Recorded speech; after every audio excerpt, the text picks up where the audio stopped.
This full pink moon, we're focusing on balance within our relationships.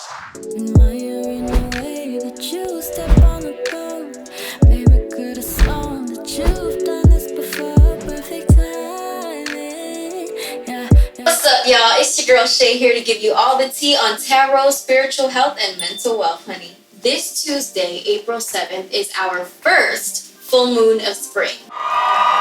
Just a quick recap, in my last video on the Aries new moon, we talked about the intentions that we wanted to bring in to protect our bag and protect the relationships around us. Now, in this full moon, we want to think about certain components in our relationships that don't necessarily work anymore and how we can cut that out of our lives. Just a pro tip though, this full pink moon is not actually going to be pink, it's going to be yellow. I'm playing with you guys. The pink moon was a time for the full moon around the time of April when the moss pink or the wild ground phlox was in blossom. This term was specifically coined by the Algonquin tribe. According to folklore, this full moon is the perfect time for killing weeds, pruning, and planting below ground crops. Ancient people based their harvest on the lunar calendar. Today, we use the phases of the moon to determine what we need to eliminate and what seeds we need to plant in our lives. This full pink moon is in Libra, which is about fairness and reciprocity specifically in our relationships, which makes a ton of sense right now as we're settling into this new normal where we're learning how to build our relationships or better our relationships without the limits of having to be in physical space with one another. For this full moon, I'm going to pull 3 cards on how we can better balance our relationships. I'm also going to pull a bonus card from one of my new favorite decks, so make sure you watch until the very end of the video so you can check that out. I'm gonna shuffle.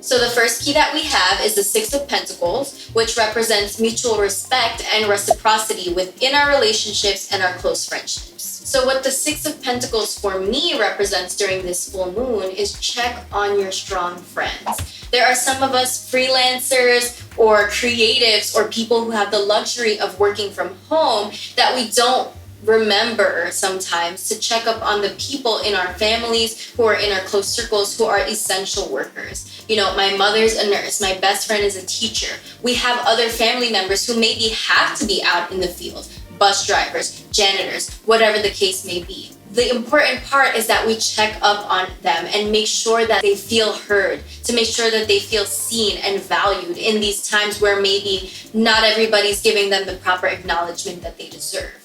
The other thing is, call your grandma, honey. Maybe your grandma is tired of being cooped up in the house. She's missing her bingo nights, whatever the case may be. Go FaceTime her. Teach her how to set up Skype so that she feels less lonely.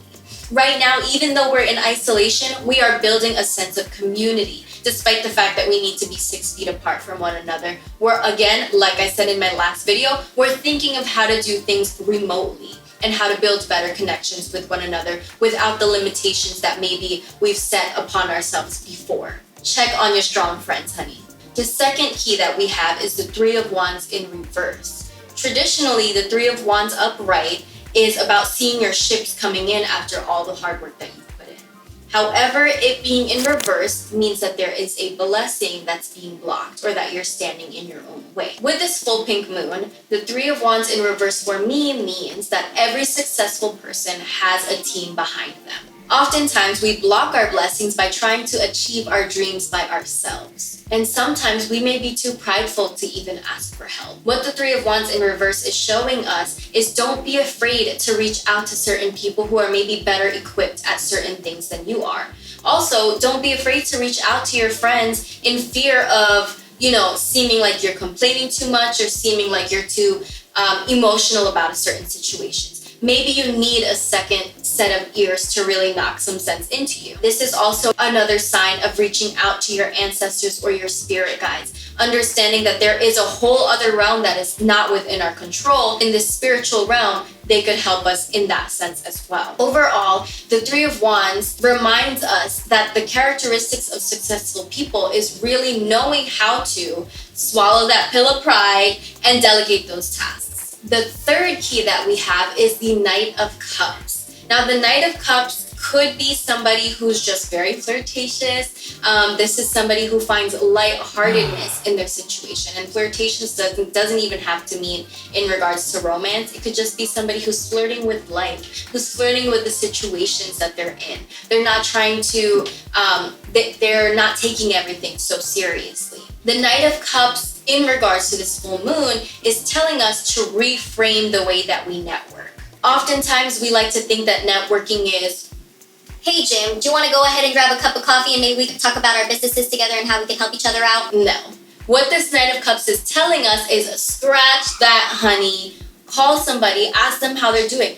Ask them how their family is doing during this time of quarantine so you can build this genuine relationship with that person to even see if you want to build a business relationship with them. Something that I learned the other day is contacting somebody and reaching out to them and having a non-agenda or a no-agenda meeting. So this is to say, I just want to get to know who you are. I just want to get to know how I can be more like you or how we can better collaborate with one another without the expectation that there's money on the table or without the expectation that we have to absolutely work with one another. This Knight of Cups during this full moon is ultimately telling us to be a little more lighthearted when you're building connections with people.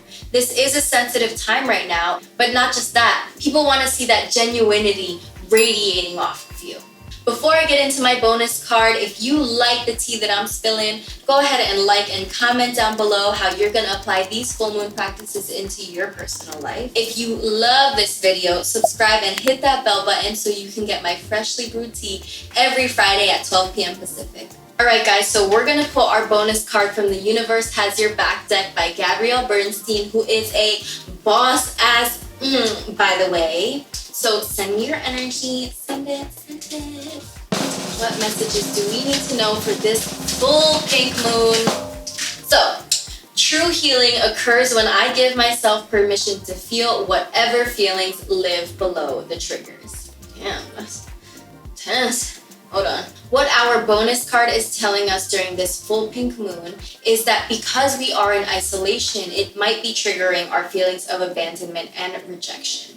What this is saying is, again, don't be afraid to reach out to your friends. Don't be afraid to reach out for help and express how you're feeling. Your feelings are valid, your emotions are valid, and if you need somebody to validate that for you, now is the perfect time to be in community and to reach out to those people who give you that shoulder to cry on. All right, my loves, I'll see you next time.